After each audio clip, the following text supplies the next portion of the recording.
Daniel. We're not professionals.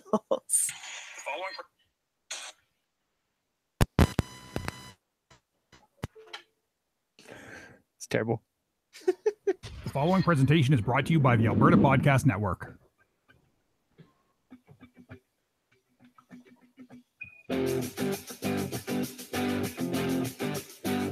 Welcome to the Northern Nerdcast, the podcast that showcases the geeky, nerdy people, groups, and events in and around the city of Edmonton. Northern Nerdcast is a proud member of the Alberta Podcast Network, powered by ATB. Visit their website at albertapodcastnetwork.com. If you like the show, we invite you to share it on all of your social media platforms and help grow our community of geeky, nerdy people, groups, and events in and around the city of Edmonton. Would you like to be a contributor to the show? For more information, visit our website at northernnerdnetwork.com. And now, here's the host of the show, Dan Chelsea. All right. Welcome back, everyone. I am so happy to be here this week. I am so happy that Chelsea is also here joining. So say hello, Chelsea. Hi, everybody. I am also excited because we also have another awesome special guest with us tonight. We have Paul. Is it Raymond? Raymond, that's right. There we go. I should have probably just pulled that little screen down just a little bit. All right. Awesome. I want to say welcome to everybody out there who's watching this video live. And I want to say, you guys are awesome because you guys get to see the awesome minion. He's back. That's right. We brought our minion back. He's tirelessly working back there, finding all the nerd stuff. All right. And if you're like listening to this episode later on, you will be wondering what we're talking about. Well, you should watch sometimes, and you'll know what we're talking about. The minion. All right. So I want to thank everyone for joining us tonight. And tonight we're going to be talking a little bit about LARPing. Is that right? Yeah, pretty much. One of our societies called Amtgard is a LARP type society. Yeah. Awesome. But first off, we like to, ask every one of our guests on our show what's on their geek shelf. So, Paul, what do you have on your geek shelf? This one kind of caught me off guard until I listened to your podcast the other day. I have a whole shelf of my full collection of Final Fantasy games. I started playing Final Fantasy when I was 4 years old. So I have a sealed copy of Final Fantasy 1. I actually took it out for you guys to see. Yeah. Whoa. It's in bubble wrap. Yeah, it has to be. That's how you know this is a serious geek shelf collection. There is bubble wrap involved. It's legit, folks. It's legit. I've actually seen, because he sent me a picture and I failed to load it up into all this stuff here. But it's like a full shelf of all Final Fantasy. You got some books in there. You got, all the games. Yeah, it's pretty much all the games. The latest ones aren't there because they're in my PlayStation playing, but they're in use. Yeah, but yeah, pretty much everyone. I think I'm missing one Game Boy one, and the second Crystal Chronicles. It's pretty good. So now, I'm gonna toss a question at you right now, even though we're just in the first section. But so is that something that you always sort of have a search running for in the background, those two games that you're always kind of on the prowl looking for if they happen to pop up? You'll pounce on them to add to your collection. Chronicles 2 is not really that hard to find. And the other one, I did find it at one point, but I didn't have any money. So I'm not always looking for it, but I know where to get it if I do have to go and grab it. It was $100 at the time, and I was like, okay, I can't do it. Not yet. But, not yet. Yeah, I'm always looking for it if it's cheaper. That's for sure. Yes. So let me ask you, because everyone has their favorite Final Fantasy. What is your specific Final Fantasy that you like the most? I figured you'd ask me that one, so I also pulled that one off my shelf. That's right. That's the right answer right there. He is holding up a box of Final Fantasy 3. I'll also show you guys this one here because it's not a North American one. Ooh. That's the Super Famicom one. 1 and 2, the original. That's nice. I always liked, Final Fantasy 2, Final Fantasy 3. Those are I think those are the really good years for Final Fantasy. Now, are you talking about the original 2 that didn't come to North America? Or? Yes. Okay. Awesome. That was most people don't like that one, so it's kind of weird. I did. Well, it's a fun one. I still like it. Yeah. I think it's mostly because most people haven't tried it. Yep. Anyways, we are going to talk a little bit more about our week here. So I'm kind of curious because Chelsea hasn't been on the show. She missed last week. So I'm kind of curious on what was so important that you had to miss the Nerdcast last week. Yes, I was away last week. I got called out at the last minute to a night shoot to do some background on a night shoot that was shooting in town. It was for they're already shooting Christmas movies.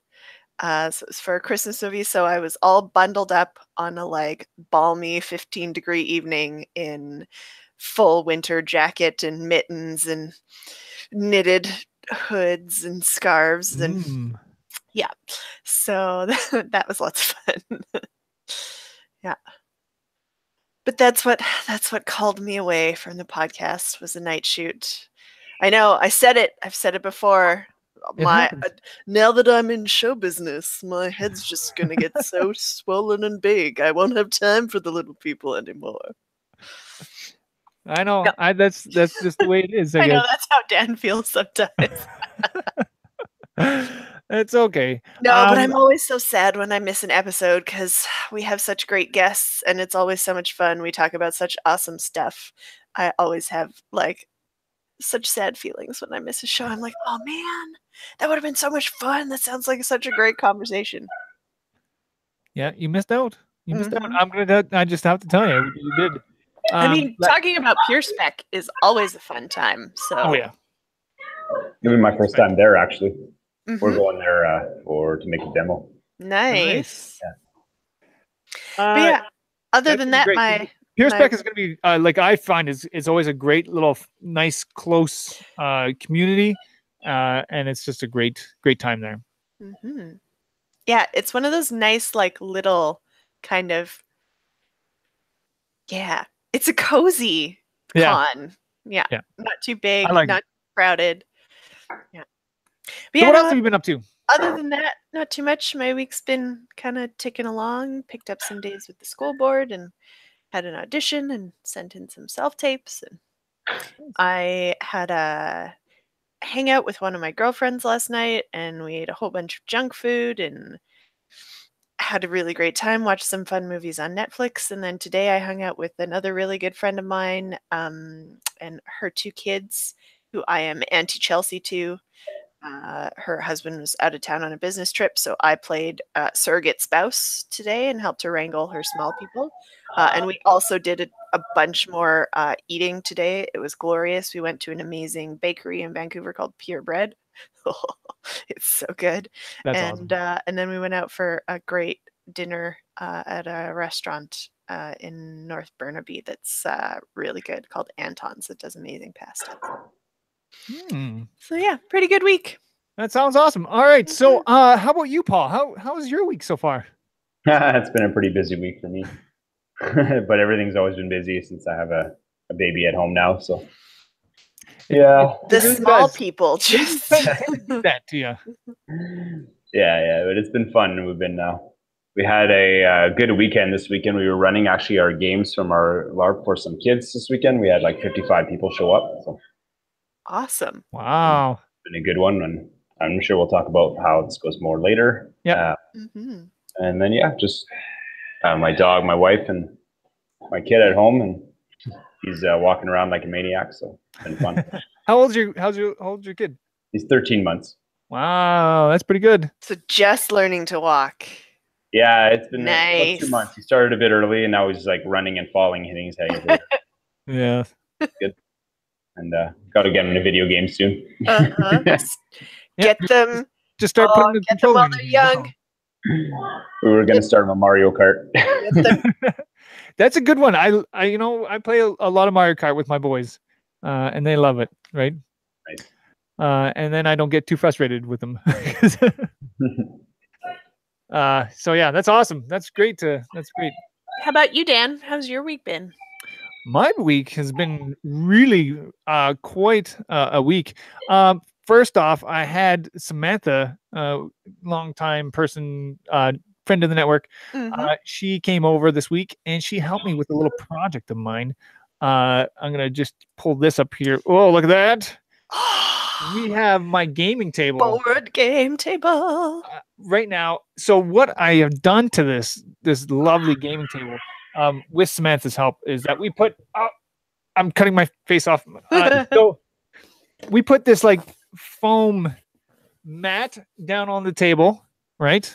So it's like the squishy EV foam stuff, nice thin layer of it. And then we covered it with like a felt-like material, and it is beautiful right now. I am so happy with the way it turned out. Oh, and it's nice. It's a huge. You can see how many chairs we got around this thing. I can't wait to come home for a visit and play some Scythe or Gloomhaven on that table. I know, right? It's beautiful. And so we did that this week, and then not only that, we had a whole bunch of people come over last night, where we got to play a little bit more. I'm sorry to say this, we played some Artemis and some Starship Horizon. Nice. I don't begrudge you that. Anytime you can play Artemis, you should totally do it. Anytime anybody can play Artemis, they should totally do it. So people out there who are unfamiliar with Artemis or Spaceship Horizons, they're both a Bridge simulator. Bridge simulator. So we basically recreate the bridge of the Starship Enterprise or something like that. You know, like, it's great. And it's all done on the computer, and it's a lot of fun. And yeah, I think we have now come to the conclusion that Starship Horizons is actually coming out in favor of the top leading Starship Bridge simulator right now. Ooh, I haven't tried that one yet. It is a good one. We really like it. It's a little bit different, but my goodness, the amount of like various screens with all sorts of different information about what the ship is doing at any given time is quite impressive. And now, is that the one that has the different skins where you can fly as the Enterprise or the Galactica? No, that Artemis is the one we changed that one around. Spaceship Horizons is a totally different one, and it's pretty fantastic. So if you want to go check those ones out, I encourage people to get a group together and try some of these games out, because they're such a great time. It is a bit to get to link them all up, and it's all the whole LAN party thing, but you know what, it's definitely worth it. It's so much fun. It is. It really is. And so the other thing is what I've done now is that because we have the background here, as people can see, is that I actually had to move all my stuff to the basement. So I'm no longer in that room that was upstairs. That's now the kids' room. They've taken over everything. I've been relegated to the basement. No, it's actually small people. And so I put all my stuff down here. You can't see it all, but it's all down here, and it's pretty good. It's hidden behind the minion. It is behind. It's behind the minion. He's back there working so hard. It's behind all those screens there. All right. Oh, I know. I know they stole my name. It's okay. Is it time for a little break? Yes, I think it is a little bit. We're going to take a quick little break here, and we will come back in the next little bit, and we'll talk a little bit more about Bud Race. Is it Bud Race? Is what the thing is called? No, Bud Race is actually my buddy. That's his name.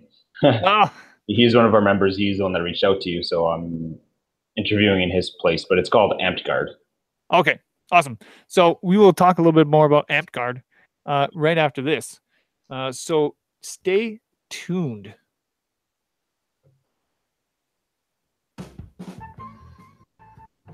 All right, so this edition of the Nerdcast is brought to you by Yes Painting. Now, Yes Painting is a new kind of painting company, one that has changed and molded the traditional student painting model by training and employing Edmonton's youth experiencing difficult realities. Yes Painting provides a high-quality interior and exterior residential painting with the added benefit of supporting youth empowerment and social services, or Yes. We donate 50% of our annual profits directly to Yes so that we can guarantee the work that we are doing will have an direct impact not only on the youth who work with us, but all the countless others who receive support from Yes in some way. In 2017, Yes empowered 650 youths and are dedicated to seeing that number grow in years to come. By choosing Yes Painting, you can help us make that goal a reality. Now, if you guys go on over to yespainting.com, you guys can find out all that wonderful information about Yes Painting and all the great works that they are up to. So go on over to yespainting.com for all that wonderful information and say yes to Yes Painting.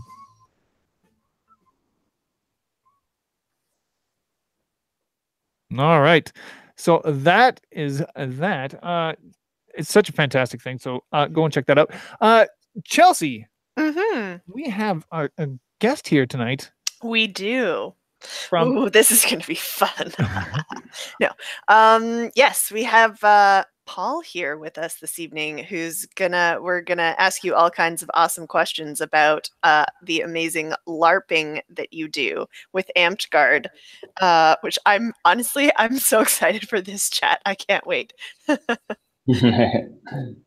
It brings together, I feel like, listeners and viewers of the show who know me know that I'm a big sword nerd, and in the past sort of couple of years have gotten my feet wet with D&D, and I feel like LARP is the best way to bring like D&D to life, which appeals to my like actual live sword fighting little heart a little bit. And I know you don't use like live swords in LARPing, but just sort of the combination of like getting up and making a D&D come to life. Yeah, I'm really excited. So let me ask you, just right off the hop here. So what got you interested in LARPing in the first place? Okay, so 2001 is when I started. But I mean, as kids, we were always basically going into the woods. I grew up in a small town in Northern Ontario, and you had to kind of make stuff going on. So we would go into the woods and we would take sticks and fight each other like we had swords, right? Because we were into obviously Final Fantasy and fighting a lot of medieval fighting and things like that. So so we would always hit each other with sticks. All of a sudden, we see a flyer that says medieval combat roleplay LARP. So we're like, what? You mean we can actually go hit other people with sticks? So we went there, and we're like 14 years old, and we go there, and it's just, 60%, 70% are adults, but we go there and we just have a blast, get our asses or our butts kicked. So, and then that kind of hooked us. That point, it was just a group of friends of us, and we went home, made our own swords from what we thought looked like theirs, but we came back and we bought them the next week, and they just kind of laughed at us, gave us some more loaner weapons, and be like, "Yeah, yours aren't safe. You got to use ours." But yeah, no, they're always community's always been super friendly and easy to get into, casual too if you want to be casual about it, and that's kind of what got me hooked at the start, and just what kept me going in the last 17 years now since I started. Was just how big the community is and how great everyone could be. Nice. And so how did Amtgard come about? How do you a little bit of the history or the backstory of how it was formed or how you came upon it and are now a part of it? I'm always a sucker for backstory, for origin stories. I can tell you what I think I know. I'm about 30 years old. Maybe add a year to that now because I think it was last year they celebrated the 30th. And it started in Texas as a branch off from Society of Creative Anarchism. I don't know if you guys heard of the SCA. Mm-hmm. I have. Yeah, absolutely. So it kind of branches off from there, from some guys that wanted to be more, introduce more fantasy aspect to the fighting in society. So a lot of our society takes from the SCA, but introduces more casual and more PvP fantasy roleplay type games that you really get to enjoy, and that way it's not just all hardcore period. We're just kind of, you can have the hardcoreness or you can have the casual. That's the history of it. But like I said, I started 17 years ago, so 13 years after. And then I started the group out here in Western Canada with a friend of mine from out east when we moved out here. And that's been around since 2010 here in Edmonton. And there's a couple of groups that are branched off from here. People that started here with me and that started in their cities after they moved away from Edmonton. Nice.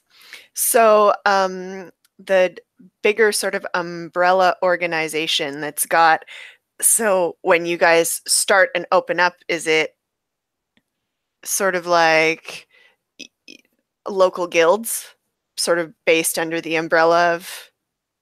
We all have groups. Yeah, we like, if you're Shire, small numbers, yeah, you can grow. So kind of like guilds, but it's just more of a group based on the area you're in. Guilds, what you're talking about, do exist within Amtgard, but they're not based on area. They're based on people.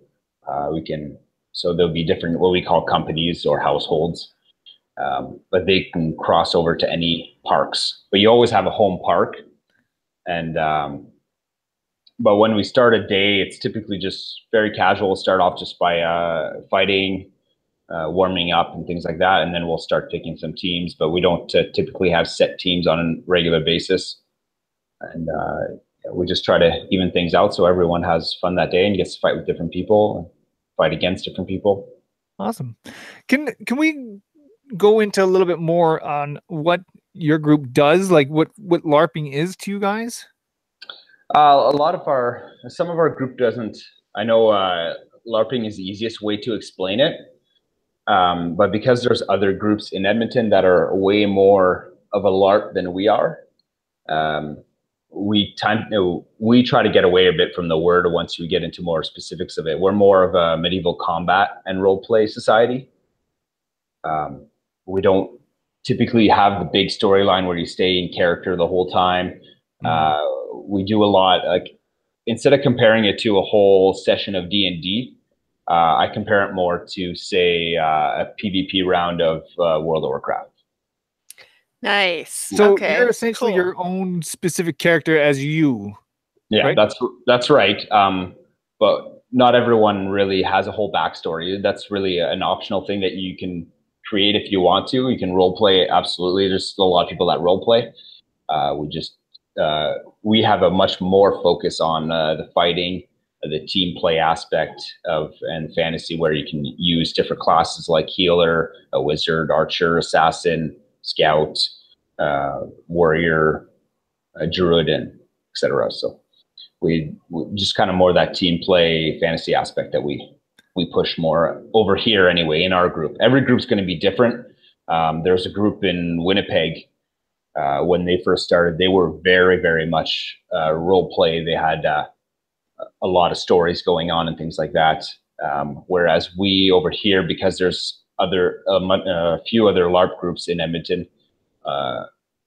we attracted more of the people that wanted to fight more and be more team aspect and things like that. So more part of a society versus part of a storyline. That's really interesting, because like I'm kind of like super unfamiliar with how LARP works as a whole. I know how RPGs work. I know how tabletop role-playing games are generally working, and I kind of figured it was sort of on the same line or same vein as that. But I'm so, like, the way you're kind of explaining it is that you guys are more on a combat focused end of it. You're not really into the story side, right? But I'm just kind of curious on how that all works. How does the role playing, or how does the combat work if you got healers and all that kind of stuff? Like, how does that role work out in a combat situation? Yeah, for sure. So typically, like I said, when we do our warm-up fighting, there won't be any healers or classes. We're just we're warming up, right, where you're just practicing at the start of the day until everyone arrives. But we'll go into a day, we'll just grab whatever weapons we want to fight, have 2 lines, just fight, just practice, give some tips if people need to have tips fighting, or introduce it to new players, because we often, basically almost every day this month, almost every Saturday this summer, we've had new players come. So we'll take that time to introduce it to new players. But typically what we do a hit system and not a hit point system. So if you're used to role-playing games and D&D, you have hit points, whereas we have hit locations. You get hit in the leg, you go down on your leg, and you lose that leg, basically. You hit in the arm, you lose your arm, you can't use it anymore. You get hit in the chest once, you're dead. Or you get hit in the shoulders or ass, that also counts as dead. So that's where your healers come in. If you get hit in the leg, they can come heal your wound, they can come resurrect you on the spot. But instead of hit points, we typically in our games we do more life counts. People have lives, so they go and they come back to life. So I guess it's kind of more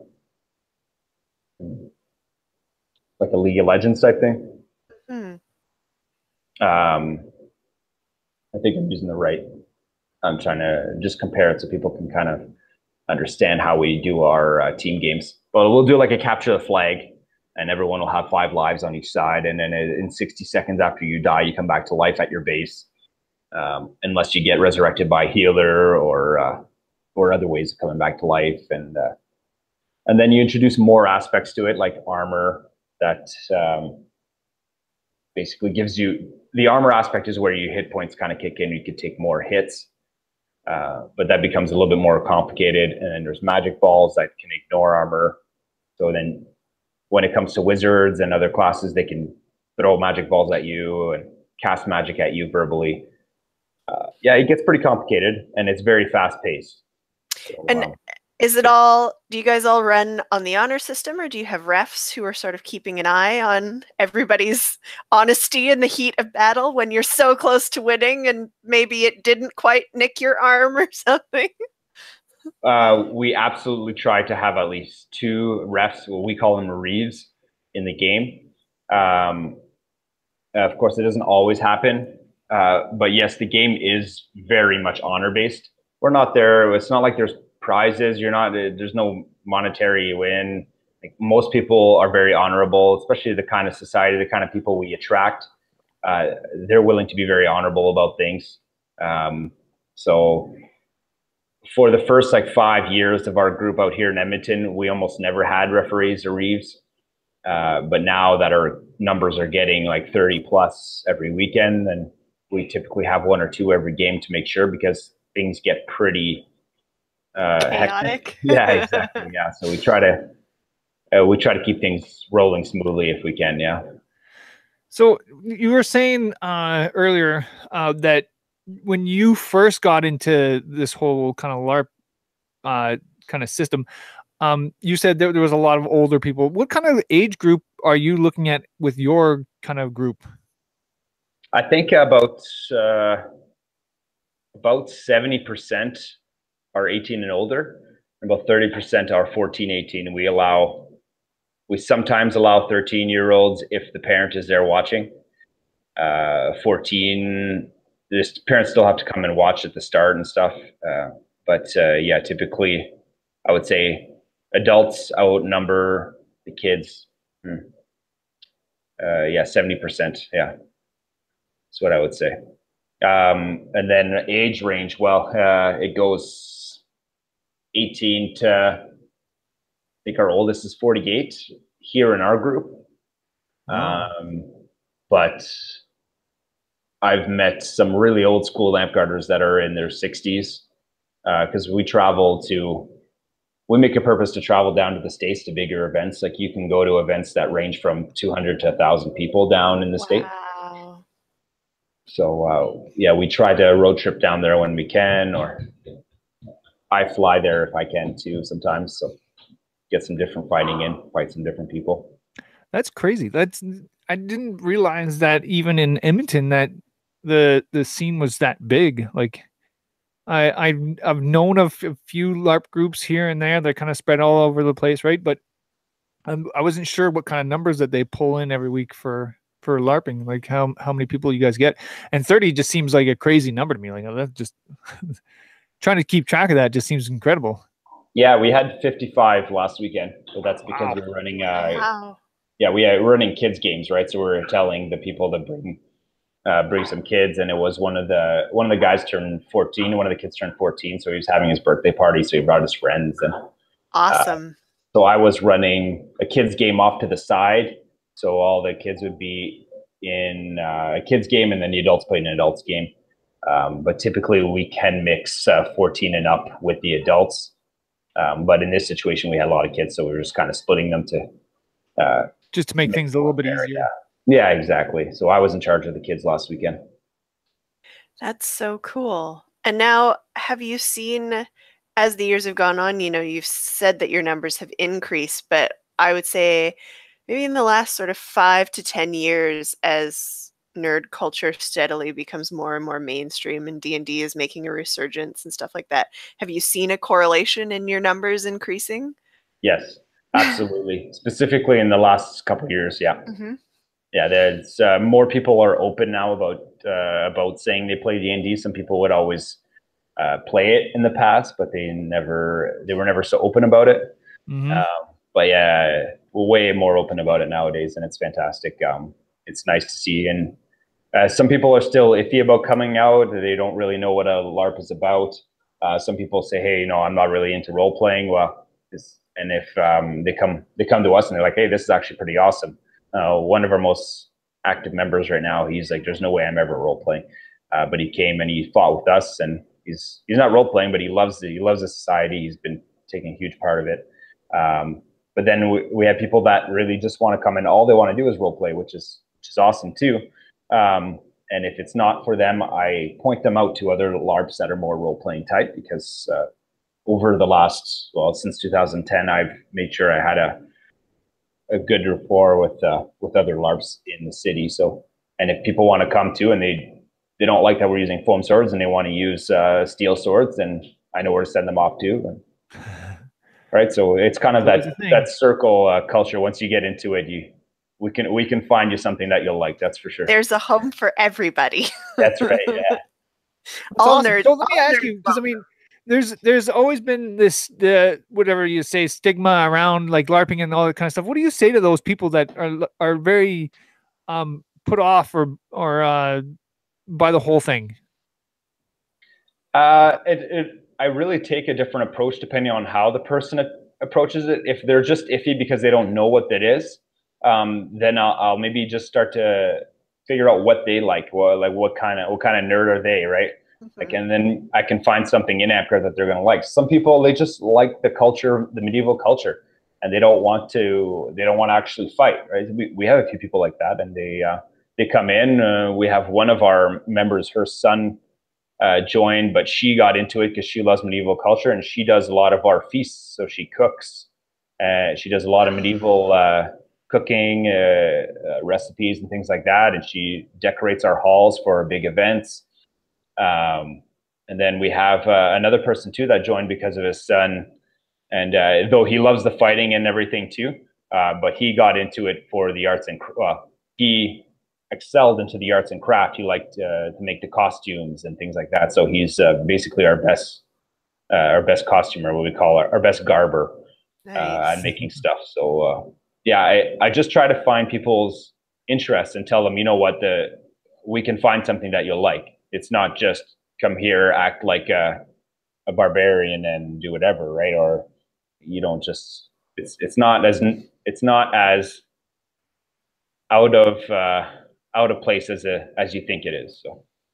So speaking of all the different ins to it, in all the years that you've been participating, do you have a go-to or a favorite, like on the battlefield, a particular class that you like to fight as, or other roles within the society that you've gravitated towards over the course of the years that you've been participating? Because when I first started, I was very much attracted to the fighting aspect of our game, and I still am. But since I moved out west and I had to start a group, leadership in the whole group is kind of where I've excelled. Until lately, now we have a lot of good leaders, so I've been able to kind of step back and go back to really just fighting and teaching fighting as much as I can. I traveled to the States to fight some big tournaments and things like that. And just like, for Seattle, I've gone to California, places like that. So, but when we play our games with classes and things like that, my go-to is being a healer, because you can use a shield and sword, which is my favorite fighting style. That, and if I get hit in the leg, I don't like crawling on my legs, so I like to be able to heal myself. But I also like to play, since the rules have kind of changed, but that's a story for another time. I like to play assassin. They're very fun to just kind of get in and escape really quick. They have abilities that just kind of makes them go invisible real quick. Smoke bomb. Yeah, kind of thing. It's called shadow step and blink. You can kind of just get out real quick. Mm-hmm. So, and assassins get an ability to poison people, so you can kill them on one hit to the leg instead of a torso. Oh, nice. So you kind of just get in and out real quick, and it's kind of fun. But healer is always my back go-to. Yeah, my love originally, because I can use a shield. I can't use a shield as an assassin. So Sword and shield is so much fun. I'm with you on that one. Yeah. So let me ask you, now that we're kind of getting into this, what are the other classes that you guys have in your LARP there?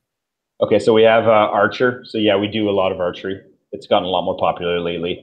And then we have assassin, bard, barbarian, druid, monk, healer. Oh man, they're gonna kill me for missing something. Scout, warrior, wizard. We have 2 specialty classes that we can't play right now. It requires becoming a knight within the society, and they're paladin, anti-paladin, and I may have forgotten one, and I'm sure they're just like posting on Facebook page right now, being like, "Hey, you forgot this class." That's. Yeah. He said, but just message me. He's like, yeah, you failed. we have a listener here saying when Paul plays assassin, it's very unfun for the people he's fighting. Yeah, well, I have 17 years experience in here, and I think the next highest after me might be Tristan Simon, and he's been in it basically since I started out here in 2010. But most people are under 4 years of experience in our group. So it's not very fair for me to be comparing my fighting to them. That's why I travel down to the States to fight people that have been there for a long time. Yeah. I'm kind of curious now about the whole archer thing. Like, that seems, how does that work? The archer class itself, well, I'll explain archery first. We have 4 classes that can use bows. And we padded our arrows 2.5 inch at the tip. We're very, very strict on how we make our arrows, because it's probably the most dangerous part of our game. So if someone comes to us and builds a bunch of arrows, and they seem to pass standards, but we're not sure how they made them, we'll actually pick one at random, cut it to make sure that it's all safe on the inside. Because we've seen some people leave blunt ends on arrows, and it'll punch through the foam. Yeah. Right. So we don't want that happening. So we'll be pretty strict on our arrows. But yeah, you can have bows up to 35 pounds at 28-inch draw arrows. And yeah, we make sure it's 2.5 inch padded at the tips. Just so, for the reason for that is when you get hit, if you get hit in the eye by accident, because we don't allow headshots, it won't cause permanent damage. So So 35 pounds. So, and then if you want to know what the class is, archers specialize in bows. So they have specialty arrows that do like pinning arrow. It traps your feet, right? It causes you to stop your feet. They'll have like poison arrow, destruction arrow, which destroys shields and armor. And then the other classes that can use arrows don't have specialty ones, but assassins can use bows, scouts can use bows, and druids at level 6 can use bows. Awesome. Nice. We do have a comment in here. He says, archer, assassin, barbarian, monk, warrior, scout for fighting, and bard, druid, healer, wizard, and for casters. Yeah, I think I mentioned them all then. Okay, good. I didn't fail there. Awesome.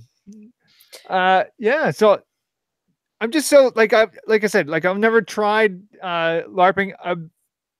I'm always so curious on everything that kind of goes into this kind of stuff. So I'm kind of curious what kind of setup you guys have for each week when you guys, get together. Like having 30 people, you said 50, that seems like a crazy thing to manage. How does that work for you guys? How do you guys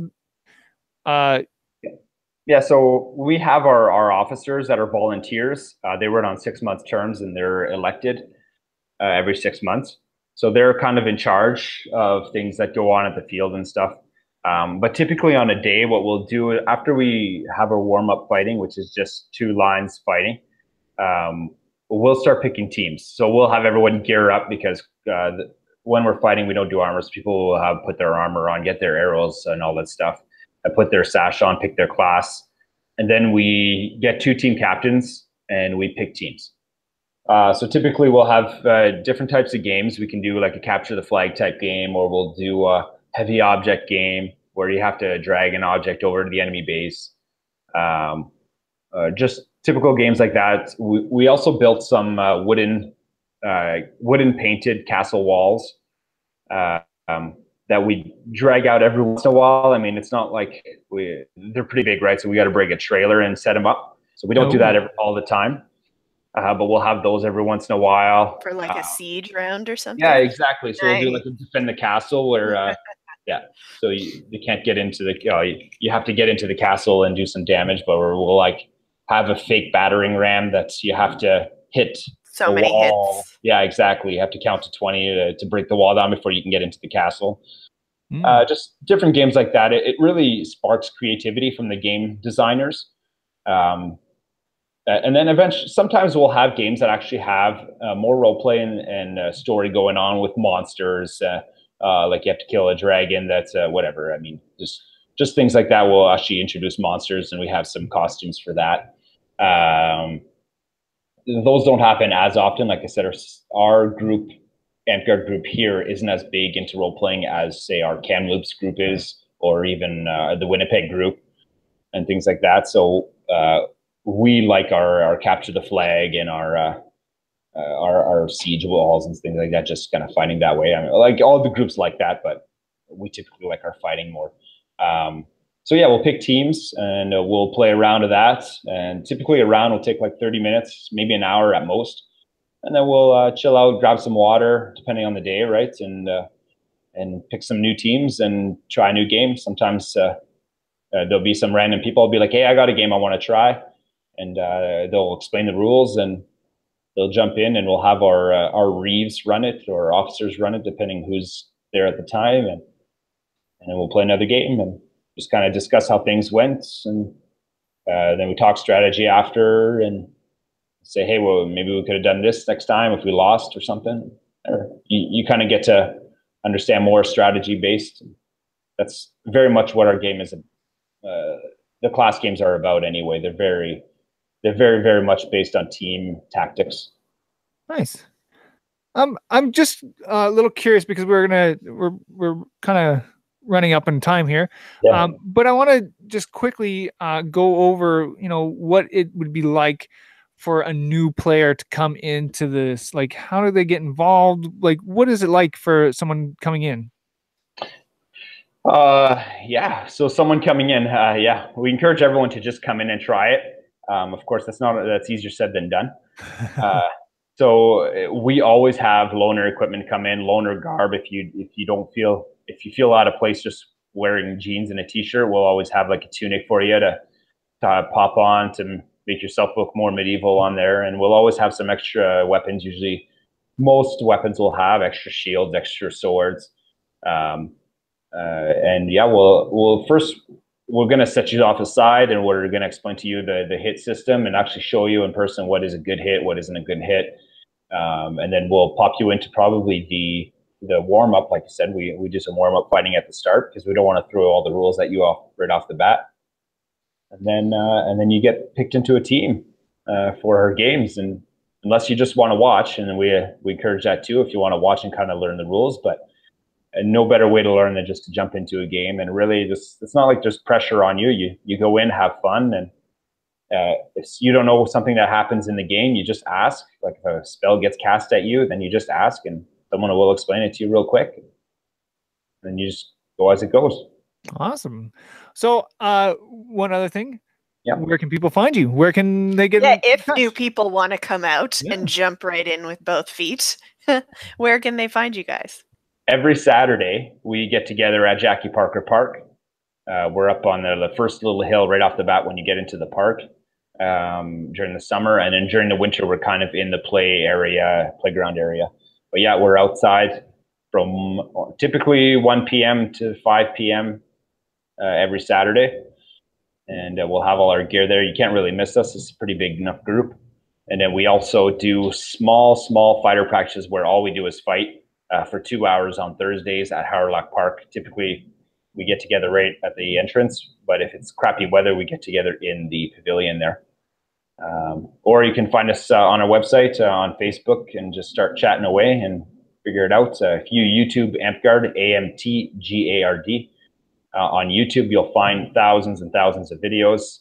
Amtgard itself is way bigger in the States than it is up here. It's why we travel down there as a group sometimes. And it's a big community that does way more than what I explained to you today. But yeah, if you want to come find us in Edmonton, you can find us at Jackie Parker Park on Saturdays. I can tell you the other ones in Winnipeg. I don't know how big your viewership is here. I know Chelsea, I think you're from Winnipeg? No, I'm from Edmonton, but I'm out in Vancouver. Oh, you're out in Vancouver. Okay, I thought I saw that you were from Winnipeg. My bad. Okay, you're out in Vancouver. Well, I'm sorry. The closest group is Kamloops. Kamloops. That's all right. It's a lovely drive, and Kamloops is a lovely city. Seattle is obviously much closer. But actually, they're each about a 4-hour drive, and depending on how long you have to wait at the border, Seattle might be farther away. Yeah. Okay. Well, it's huge in Seattle area. There's so many groups there. Edmonton, Winnipeg, and then we have a group over in Saskatchewan. I want to. Man, it's going to kill me for not being able to say that. Where it is, and there's one in Kelowna too. Nice. Yeah. We do have the address is 4540 50th Street Northwest. Awesome. Thank you so much for joining us. We're going to take a quick little break, and we're going to talk a bit about our sponsor here, and we will come back and talk about some of the events that are coming up in the next little bit. So stay tuned.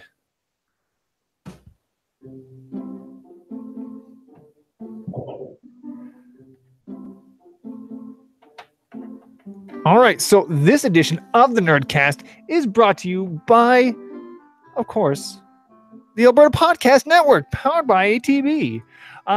Right now, if you guys go on over to albertapodcastnetwork.com, you will find a list of all the amazing Alberta-made podcasts that are just for you to just enjoy your listening heart's content, because we have so many podcasts and we keep adding new podcasts all the time, like the Epic Podcast. We just added that one this week. And the Epic Podcast is an emergency preparedness in Canada, or Epic, and is an educational and current events podcast for emergency management professionals. So they interview people who are in the industry, who are in the emergency response. There we go.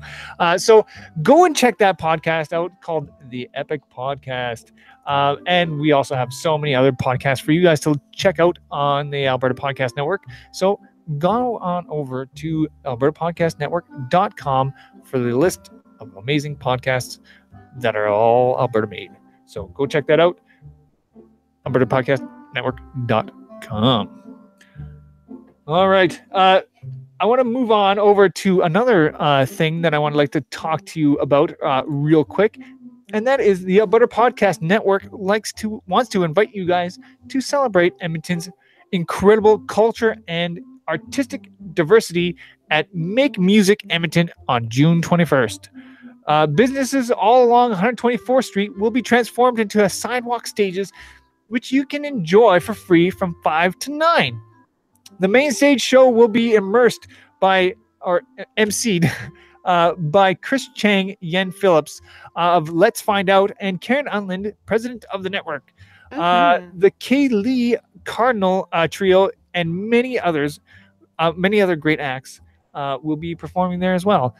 So to find out more information, go check out makemusic-edmonton.ca, and we will have that link for you guys down below this video and in our show notes. So go check us out at northernnerdnetwork.com for all that information, and that is it. So makemusic-edmonton.com or makemusic-edmonton.ca.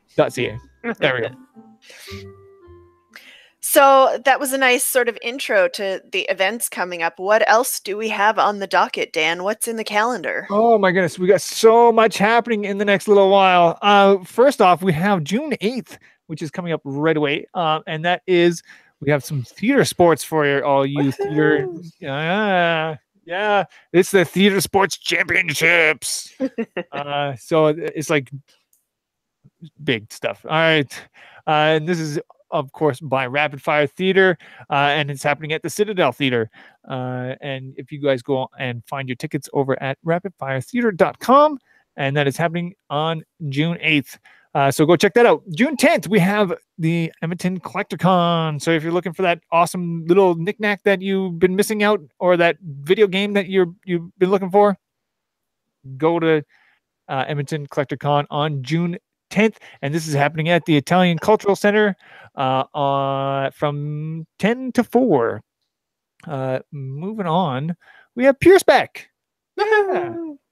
Pure Spec is going to be happening on June 15th and 16th at the Alberta Avenue Community Hall.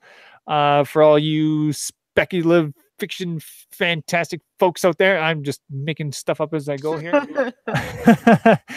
So go and check that out. We're super excited for this event, and you guys are going to be there, right, Paul? Yeah, I think Paul mentioned, he'll be doing a demo there. Yeah, I think our demo is between 2 and 3:30 on the Saturday. Yeah, myself will be there, and actually Bud Race will be there too. Awesome. That'd be great. So if you've been listening or watching this episode and are like, man, this sounds really cool, but I'm not quite sure, you can head on over to Pure Spec and see it in action, and then ask Paul all your questions in person. You should head over to Pure Spec anyway, even if it's not for us. You should. But yeah, you should come see us anyway. It's a really good time. Awesome. All right, so we're going to move along. We got YEG D&D happening on June 16th, and this is the Heart of Colossus. This is put on by Sorry Not Sorry Productions, and this is happening at the Grindstone Theater. For tickets, you go to grindstonetheater.ca. And this is happening June 16th. And also on June 16th, we have our free RPG day, and this is happening at various locations all over the city. So I'm just going to leave it up to you, fine folks out there, to find your free RPGs, because they're going to be everywhere and they're awesome. And I've seen some of them on their website. If you go to free RPG, just type it into Google, you'll find their website, and there's some pretty cool stuff there. So go check that out. Moving along, we got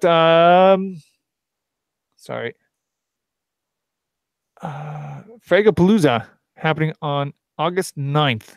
I always like to mention this one because it's 4 days of gaming, and it's a great event, and we really support Fragapalooza because they support all sorts of different events in the city, and so they're awesome. And so go to Fragapalooza, and it's going to be a great time, and especially if you like gaming.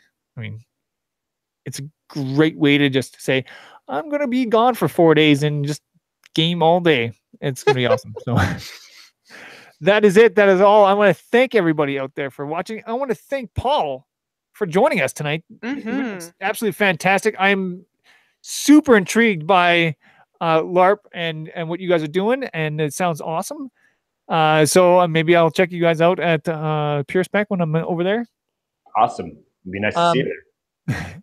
And that is it. That is all. I want to thank everybody out there for watching and or listening to this edition of the Nerdcast, and I'll see you guys on the next one. Bye. Thank you. Thanks for listening to the Northern Nerdcast. Northern Nerdcast is a proud member of the Alberta Podcast Network, powered by ATV. Check out their website at albertapodcastnetwork.com. For all things geeky and nerdy, including all of our social media platforms, go to northernnerdnetwork.com. Thanks again, and we appreciate your support.